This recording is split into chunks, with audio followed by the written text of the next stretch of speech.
सोचो, अगर मैं कहूँ कि तुम कभी मरे ही नहीं, तुम्हारे अपने कभी ख़त्म ही नहीं हुए, तो क्या तुम यकीन करोगे? आज कृष्ण अर्जुन को यही चौंकाने वाला सच बताने वाले हैं। कुरुक्षेत्र की धरती पर सूर्य अपनी तेज किरणें बिखेर रहा है। दोनों सेनाएं आमने सामने खड़ी हैं। हाथी, घोड़े, रथ, तलवारें सभी तैयार हैं।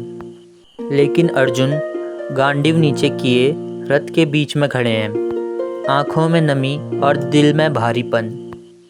अर्जुन कांपती हुई आवाज़ में बोलते हैं, माधव, मैं कैसे अपने ही भाइयों, गुरु और मित्रों पर बाण चला सकता हूँ? अगर ये सब चले गए तो मेरा जीवन किस काम का?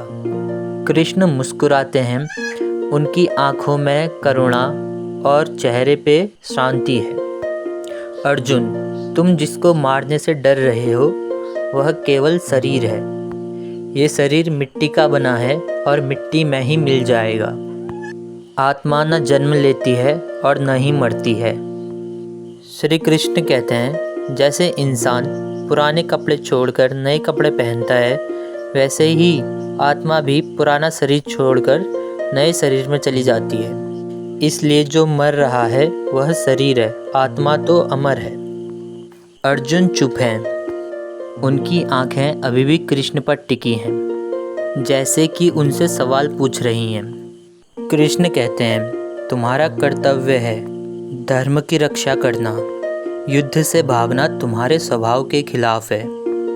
याद रखो, जो जन्मा है उसका अंत तय है और जो मरा है उसका जन्म तय है।